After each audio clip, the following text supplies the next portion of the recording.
días, que el Señor les bendiga a todos. Hoy continuamos nuestra serie sobre el día de reposo. Este es el tercer sermón sobre este tema. Y vamos a leer del Salmo 132, aunque estamos viendo varios pasajes. Recuerde que en Génesis 2:3 Dios santificó el día de reposo, el séptimo día, y lo bendijo. Y hemos estado hablando de ese día santificado, apartado. Hemos hablado de reposo y trono. Y este es uno de los pasajes que vamos a estudiar, no el único, pero leamos Salmo 132 del 1 al 10. Dice así la palabra de Dios. Y realmente de lo que se trata es el deseo de David de hacerle el templo a Dios, que en última instancia Dios no lo dejó. ¿Se acuerda por qué? Porque Dios no dejó a David hacer el templo para Dios. Había derramado mucha sangre, ¿verdad? Pero aquí David está pidiendo, y de hecho antes de morir acumuló todos los materiales para Salomón y dejó todo listo, y Salomón solo tenía que levantar el templo, ¿verdad? Salmo 132 dice: Acuérdate, oh Jehová, de David y de toda su aflicción. Como juró a Jehová y prometió al fuerte de Jacob: no entraré en la morada de mi casa, ni subiré sobre el lecho de mi estrado. No daré sueño a mis ojos, ni a mis párpados de adormecimiento, hasta que haya lugar para Jehová, morada para el fuerte de Jacob. Aquí David quiere que él pueda hacer el templo, ¿verdad? He aquí en Éfrata lo oímos, lo hallamos en los campos del bosque. Entraremos en su tabernáculo, ¿ok? Ese es el tabernáculo, la tienda. Entraremos en su tabernáculo, nos postraremos ante el estrado de tus pies. Levántate, oh Jehová, al lugar de tu reposo. Está pidiendo que Dios se levante y se pase del tabernáculo al templo. Levántate, oh Jehová, al lugar de tu reposo, tú y el arca. Recuerde que el arca estaba en el tabernáculo y quiere que Dios se pase al templo. Tú y el arca de tu poder. Tus sacerdotes se vistan de justicia y se regocijen tus santos.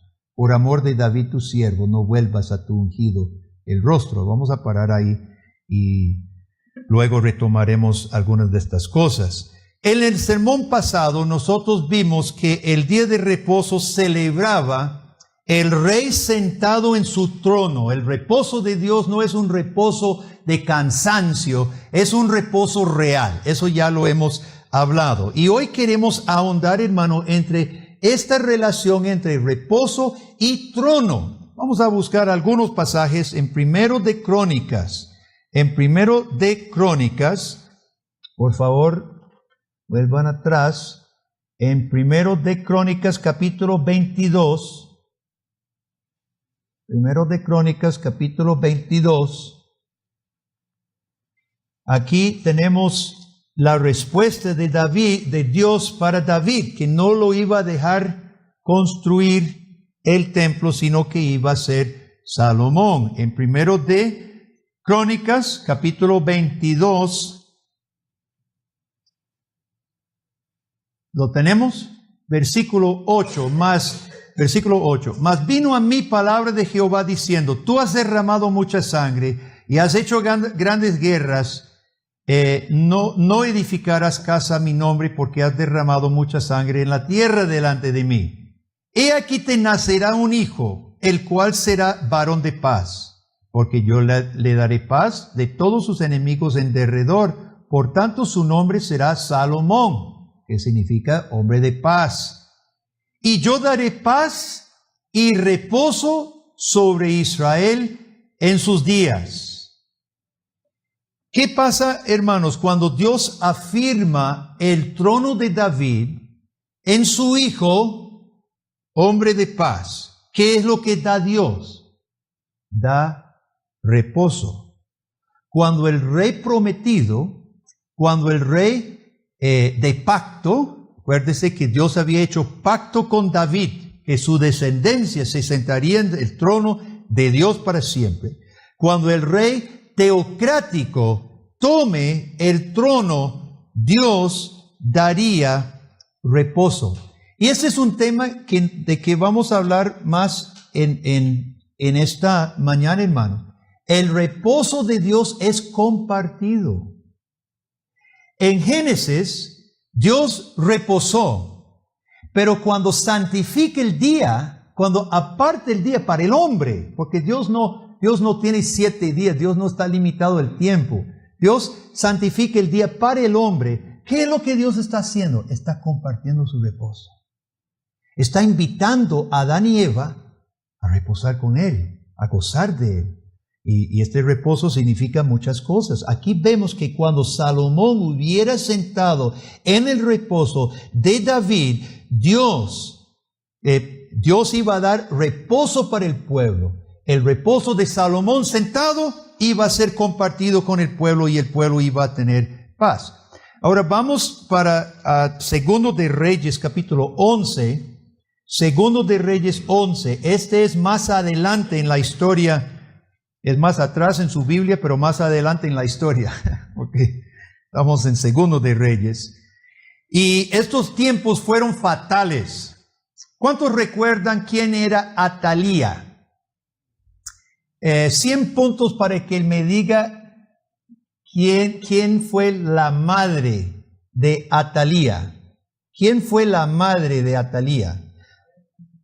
No se vale, Mario, deje que los chicos respondan. Atalía fue hija de la malvada Jezabel, esposa de Acab en Israel, pero ella se casó con Joram en Judá. Ahora, esta hija de pagana, esta reina pagana, hija de la más pagana de todo Israel, de toda su historia, ¿verdad? Nada quería que la promesa de Dios para David se cumpliera. Entonces, su marido es muerto y su hijo es asesinado. Y cuando Ocosías, su hijo, es asesinado, Atalía agarra la prole del rey y los mata. O creyó que los había matado todos, ¿verdad? Ella era enemiga de la promesa de Dios a David. Recuerde que los reinos se habían dividido y Israel no quería a Judá, y la de menos su mamá la manda para allá para destruir la obra de Dios en Judá, no sabemos. Pero en capítulo 11, en capítulo 11, versículo 19, no terminé la historia. Otros 100 puntos, esta vez todos pueden responder. A ver, Mario. ¿Cómo se llama la mujer que guardó uno de los nietos de Atalía, que era Joás, era bebé, tierno? ¿Cómo se llamaba la señora que lo rescató? Sin ver, ya lo están buscando. Amándose, ¿se acuerda? No, Josaba. Es una mujer que deberíamos recordar, porque arriesgando su vida, esta mujer sanguinaria andaba matando a todos. Y Josaba secuestra el bebé y lo lleva a Joiada, el sacerdote bueno, que era bueno, y durante 7 años lo escondieron. Cuando lloraba, le tiraba cobijas encima, no sé qué hicieron, pero lo salvaron y lo criaron en los caminos del Señor. Y a los 7 años ya no se puede esconder más, ya está mamuloncillo. Entonces Joiada ya lo había preparado, ya estaba consagrado Joás, y lo presenta al pueblo y dice: aquí está un hijo de David, el rey verdadero.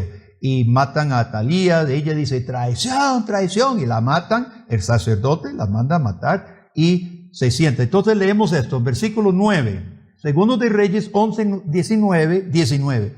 Después tomó a los jefes, esto es Joiada, tomó a los jefes de centenas, los capitanes, la guardia y todo el pueblo de la tierra, y llevaron al rey desde la casa de Jehová, y vinieron por el camino de la puerta de la guardia a la casa del rey, y se sentó el rey.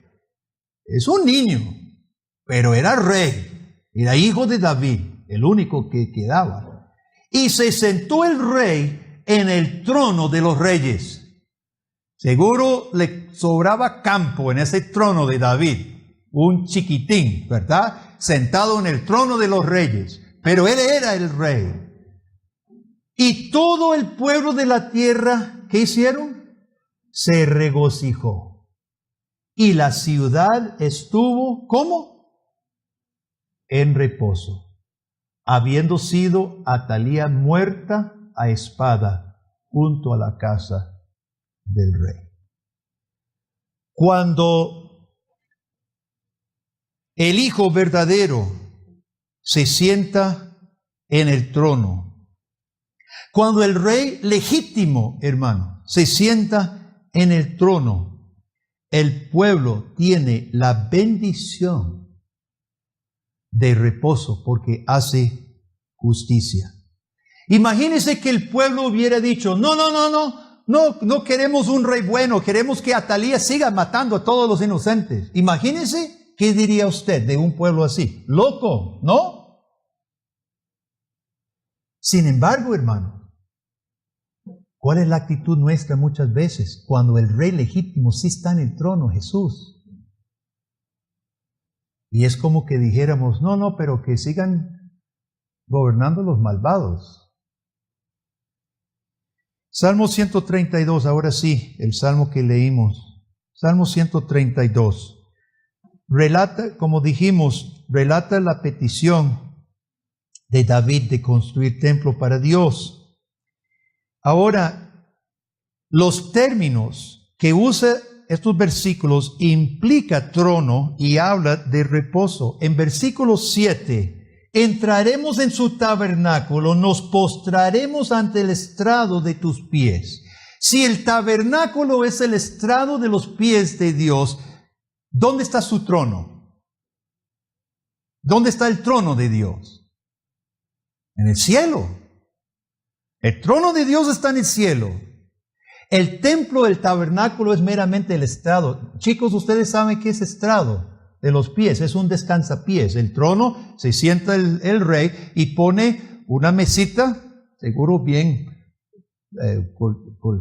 colchonada, ¿verdad? Bonita, con oro, con patas labradas de madera bonita, cocobolo, alguna madera fina, ¿verdad? Bonita. Y el rey se sienta en su trono y alza los pies y descansa los pies en el estrado de sus pies. Ahora, simbólicamente, de manera figurativa, Dios está en el cielo. Su pie descansan sobre el tabernáculo como si fuera el estrado de sus pies. Y el pueblo entra y nos postramos, dice el salmista, ante el estrado de sus pies. Aquí está el concepto de trono. Dios está sentado en su trono, descansa sus pies sobre su estrado. Y el pueblo entra y se postra. En versículo 8, el salmista está pidiendo que se levante Dios con su arca y se pase al templo. Y él llama el nuevo lugar el lugar de su reposo. No dice el trono, pero es lo mismo. El lugar de su reposo es donde el rey se sienta en su reposo y pide que Dios pase de un lado del tabernáculo al nuevo templo que se llama el lugar de su reposo. Aquí vemos que los conceptos trono y reposo son casi sinónimos o están íntimamente relacionados. Ahora, muy importante, versículo 9. Tus sacerdotes se vistan de justicia y se regocijen sus santos. Cuando Dios hubiera ocupado el lugar de rey en Israel, y cuando Dios hubiera ocupado el lugar con su arca en el templo, ¿qué es lo que pasa, hermano? Los beneficios de su reinado son para el pueblo. Los sacerdotes primero ministran justicia. ¿Qué significa vestir? Vestirse de justicia. En la Biblia, vestirse significa ejercer cuando Dios se viste de gloria, cuando Dios se viste de magnificencia, cuando Dios se viste de poder, de justicia, Él va y actúa de acuerdo a aquello con que se viste. En el Nuevo Testamento dice que nosotros debemos vestirnos de Cristo. ¿Qué significa eso? Que nosotros debemos hacer, vivir de acuerdo a Cristo que nos viste. Los sacerdotes se visten de justicia para ministrar justicia, hermanos. Para interceder ante el Dios Santo y el pueblo pecador. ¿Qué significa ministrar justicia? Si no es poder justificar al pueblo, un pueblo pecador, y a través de su obra intercesora, su obra mediadora, Dios en el templo, el arca representando el pacto, los sacerdotes intermediarios, mediadores, ministran justicia cuando Dios está sentado en su lugar. ¿Y el pueblo qué hace? Cuando recibe la justificación de Dios, cuando recibe la mirada benevolente de Dios, ¿qué hace el pueblo? Léalo. Y se regocije tus santos. ¿Cómo no que se va a regocijarse, hermano? Por supuesto. Aquí tenemos un fuerte símbolo de Jesucristo mismo. Jesús, el perfecto sacerdote, ¿qué hace en la cruz, hermano? Encomienda su alma al Padre que está sentado en el trono, el Padre de justicia. Jesús ministra justicia en la cruz de Calvario y gana reposo y regocijo para su pueblo. En Isaías 66, busquen conmigo Isaías 66. Todo esto tiene que ver con el día de reposo. Estamos poniendo fundamentos, hermanos. Pero lo que queremos hacer es ¿cuáles cosas celebramos en este día domingo? Este día que es de reposo. ¿Qué hacemos cuando venimos a servir a Dios en culto público? Estas son las cosas que nosotros celebramos, que enfatizamos. En Isaías 66, casi terminando su profecía, Isaías, dice en 1 y 2, Isaías 66, 1, Jehová dijo así: el cielo es mi trono, la tierra estrado de mis pies. ¿Dónde está la casa que me habréis de edificar? ¿Y dónde el lugar de mi reposo? Mi mano hizo todas estas cosas. Y así todas estas cosas fueron, dice Jehová. Pero miraré a aquel que es pobre y humilde de espíritu y que tiembla a mi palabra.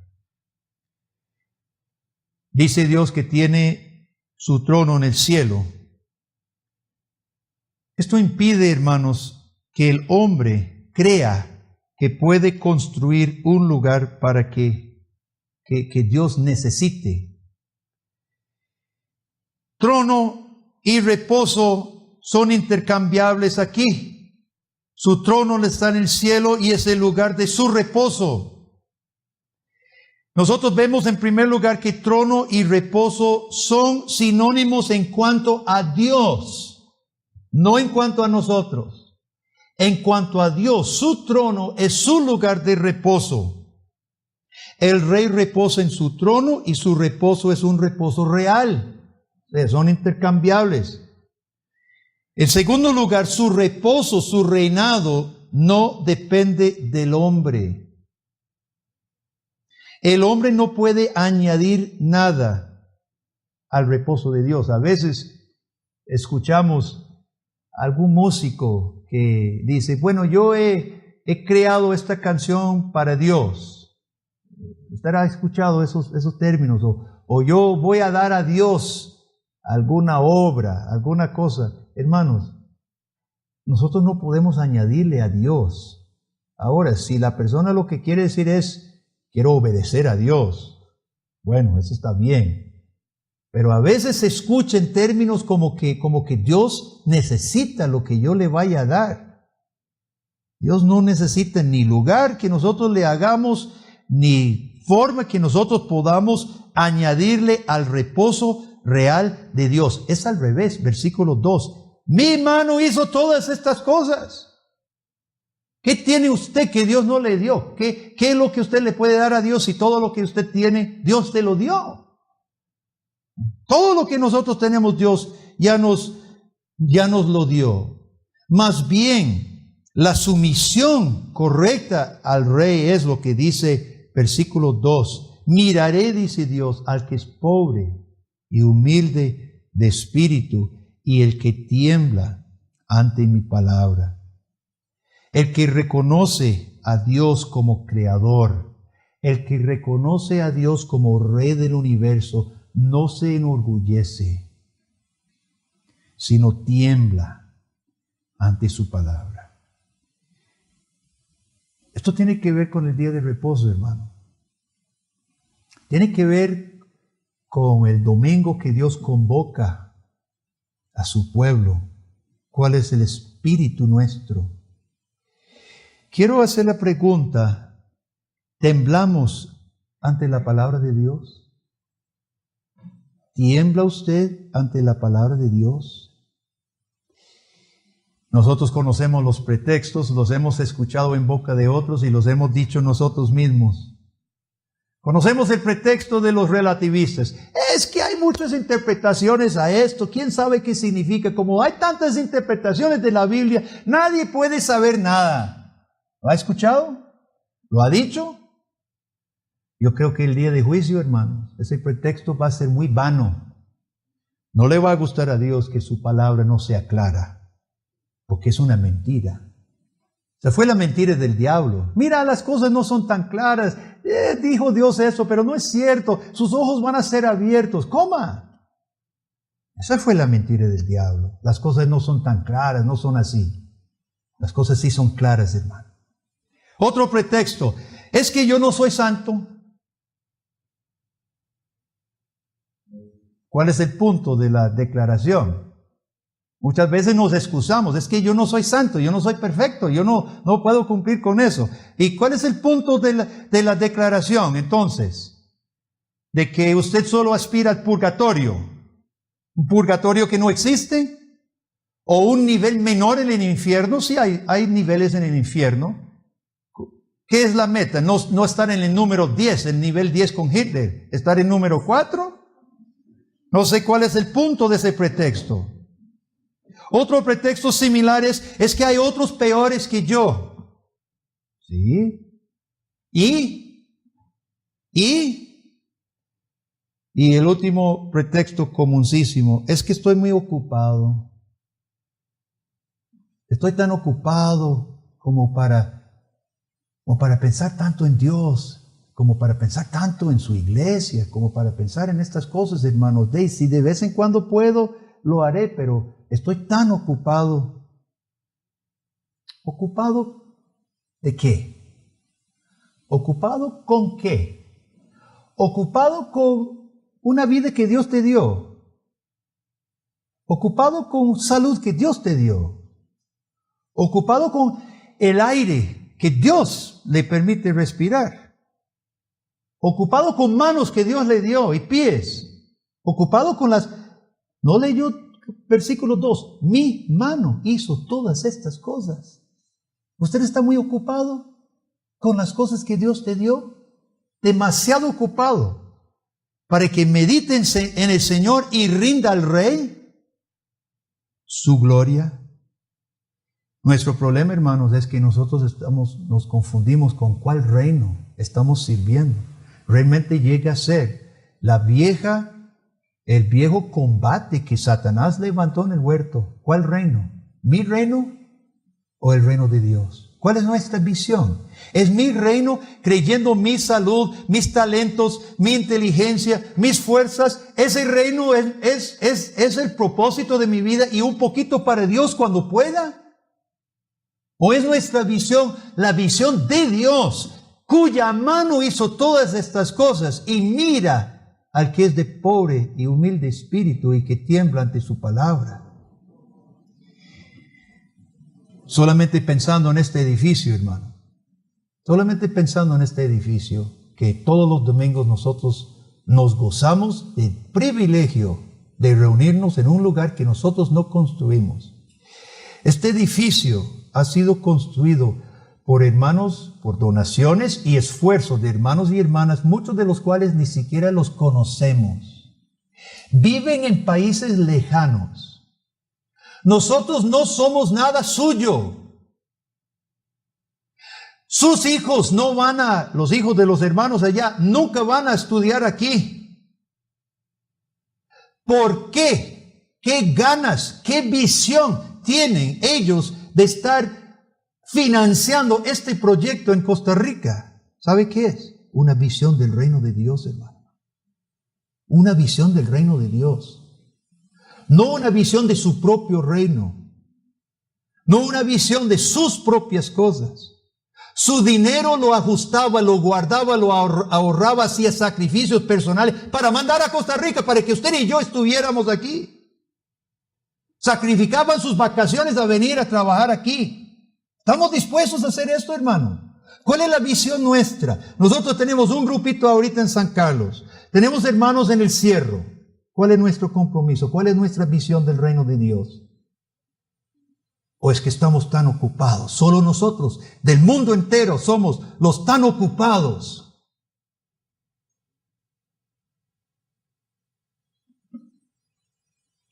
Cuando Dios santificó el día de reposo, era para que el hombre, aún antes del pecado, para que el hombre se gozara en rendir ante Dios la honra que Dios merece como creador. Para eso era el día de reposo. Ahora, como pecadores, hermanos, cuanto más ocupamos este día, porque Adán y Eva tenían claro que Dios era su rey, hasta el momento que pecaron. Nosotros, hermanos, necesitamos aclarar de nuevo que Dios es nuestro rey, pero también que Dios es nuestro salvador. Por eso dice Dios que es necesario que nosotros temblemos ante su palabra. Pero ¿qué es lo maravilloso y en qué consiste el evangelio, hermano? Dios invite, que Dios invite todavía a que nos acerquemos pobres y humildes de espíritu y que temblemos ante su palabra. Es una invitación de amor, es una invitación de gracia. Si a Dios no le interesara, simplemente declararía su gloria y punto. Pero Él dice, miraré al que se acerque con corazón contrito y humilde. Y eso nos lleva al último punto, que es la relación entre reposo y salvación. Y vamos a hablar más de esto en otro momento, hermanos. Pero si el Dios del cielo solo es creador y rey, vayan buscando Hebreos 4, por favor. Hebreos capítulo 4. Porque si Dios es solo rey, estamos perdidos, hermanos. Si Dios es solo soberano, el creador soberano, justo, estamos perdidos. No nos sirve como pecadores a un Dios solo como rey, si Él al mismo tiempo no es redentor. Entonces en Hebreos capítulo 4, el autor recuerda a sus oyentes que Dios había creado un reposo para el pueblo de Dios. Vamos a leer versículo 1. Hebreos 4:1. Temamos pues no sea que permaneciendo aún la promesa de entrar en su reposo, algunos de vosotros parezcan no haberlo alcanzado, porque también a nosotros se nos ha anunciado la buena nueva como a ellos. El evangelio se anunció tanto a los israelitas, está hablando de los israelitas que salieron de Egipto, como a nosotros. Pero no les aprovechó el oír la palabra por no ir acompañada de fe en los que la oyeron. Pero los que hemos creído entramos en el reposo, de la manera que dijo, por tanto juré en mi ira, no entrarán en mi reposo, aunque las obras suyas, de Dios, estaban acabadas desde la fundación del mundo. Porque en cierto lugar dijo así del séptimo día, y reposó Dios de todas sus obras en el séptimo día. Y otra vez dijo, no entrarán en mi reposo. Por lo tanto, puesto que falta que algunos entren en él, y aquellos a quienes primero se les anunció la buena nueva no entraron por causa de desobediencia, otra vez determina un día, hoy, diciendo después de tanto tiempo por medio de David, como se dijo, si oyeres hoy su voz, no endurezcáis vuestros corazones. Porque si Josué les hubiera dado el reposo, no hablaría después de otro día. Por tanto, queda un reposo para el pueblo de Dios. Versículo 11. Procuremos, pues, entrar en aquel reposo, para que ninguno caiga en semejante ejemplo de desobediencia. Hermanos, entrar en el reposo de Dios es participar nuevamente ¿de qué? De la comunión con Dios. Eso es lo que representaba el día. Representaba un día de celebrar, de disfrutar de manera especial y de celebrar comunión con Dios.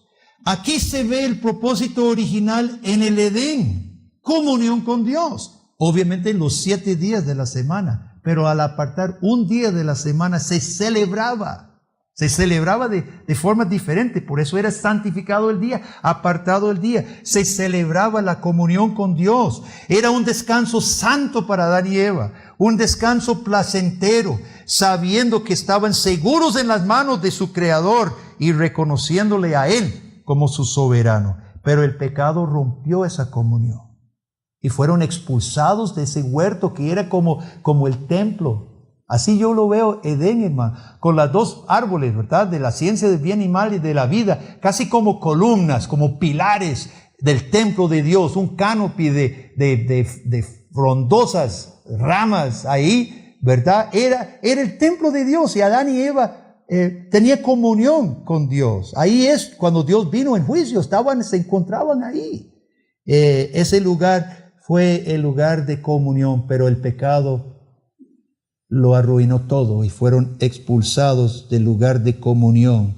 Sin embargo, Dios en misericordia vuelve a tomar a un pueblo y Dios establece la tierra prometida como tierra de reposos. Acuérdese que Canaán se representaba como la tierra de descanso y de reposo porque era una figura y sombra del reposo una vez más con Dios. Pero los israelitas, hermano, cuales hombres comunes, como todos nosotros, ni siquiera cruzaron ese trechito pequeñito para llegar a la tierra de reposo, hermano, sino que murieron en el desierto por su rebeldía, por su desobediencia, por su falta de fe. Y 40 años tuvieron que andar por su rebeldía y murieron postrados en el desierto. Entonces dice el Hebreos, Dios vuelve a establecer un día, hoy no endurezcan sus corazones, si oyere su voz. Y aquí se ve el carácter espiritual real de este día. Versículo 11, procuremos pues entrar en el reposo. Ya no es Canaán, ahora ya pasó la figura, pasó la sombra. Ahora estamos hablando de la realidad, y la realidad es el reposo con Dios. ¿Cómo entramos en el reposo de Dios? Y aquí vamos a amarrar todo. De acuerdo con todo lo que hemos dicho, ¿qué es lo que sospecharía usted? ¿Cómo vamos a entrar en el reposo de Dios? ¿En qué lugar? No es de maravillarse, hermano, que vuelve a aparecer el trono. Versículo 14. Por tanto, teniendo un gran sumo sacerdote que traspasó los cielos, Jesús el Hijo de Dios, retengamos nuestra profesión, porque no tenemos un sumo sacerdote que no pueda compadecerse de nuestras debilidades, sino uno que fue tentado en todo según nuestra semejanza, pero sin pecado. Acerquémonos pues, ¿a dónde? Confiadamente al trono de la gracia, para alcanzar misericordia y hallar gracia para el oportuno socorro. El reposo se encuentra en el trono. Una vez más, hermanos, aquí el autor a los hebreos lo amarra toda la teología del Antiguo Testamento. Y dice el lugar para encontrar reposo. El lugar de la comunión con Dios, ¿dónde es? En el trono de Dios con Jesucristo, ministro de justicia. Jesucristo ministrando justicia para nosotros. Reposo y trono están ligados, no lo olvide. Dios creador y Dios salvador se revelan hoy en el reposo. Reposar con Dios solo se obtiene a través de Jesucristo, el que ministra justicia. Y cuando Dios llama a reposar con Él, hermano, a disfrutar de su reposo. Es un llamado para honrarlo tanto como su Creador como su Salvador. Para poder disfrutar realmente del día de reposo, es necesario haber recibido reposo en Cristo. ¿Conoce usted, querido amigo? ¿Conoce usted este reposo en Jesucristo? Reposo para el alma culpable, justificada en Cristo. Reposo del alma sediente, refrescado por el Espíritu Santo. ¿Conoce usted este reposo que se ofrece en Cristo Jesús por la fe? El día de reposo es para celebrar la comunión con Dios, ofrecida y obtenida en Cristo Jesús. Acerquémonos pues confiadamente al trono de la gracia para alcanzar misericordia y hallar gracia para el oportuno socorro. Amén. Oremos. Padre, gracias, Creador, Rey, Salvador.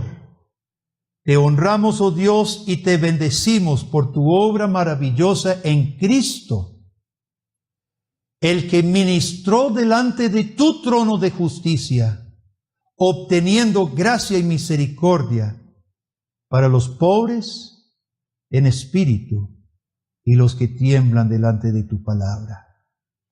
Oh Dios, gracias. Gracias porque tú restableces la comunión contigo en Cristo. Y Padre, gracias porque tú has establecido un día de disfrutar, de gozarnos, un día especial en que nos reunimos como iglesia y también descansamos con familia, con amigos, con hermanos, oh Dios, y nuestra conversación pueda ser acerca de ti, honrándote, meditando, Dios, dándole vuelta a estas verdades tan maravillosas y tan sublimes, Padre. Gracias te damos, Dios. Ayúdanos a poder saber, oh Dios, beneficiarnos de este día especial que tú nos has hecho, y ayúdanos también a no violarlo, convirtiéndolo meramente en nuestro reino, en nuestras actividades, Dios, pensando que nosotros somos señores, nosotros somos los dioses, nosotros somos los reyes, y que en esta vida se trata de mi reino, sino reconociéndote a ti, Dios, el Señor de tiempo, el Señor de nuestra vida toda. Lo pedimos en el nombre de Cristo, Dios. Amén y amén.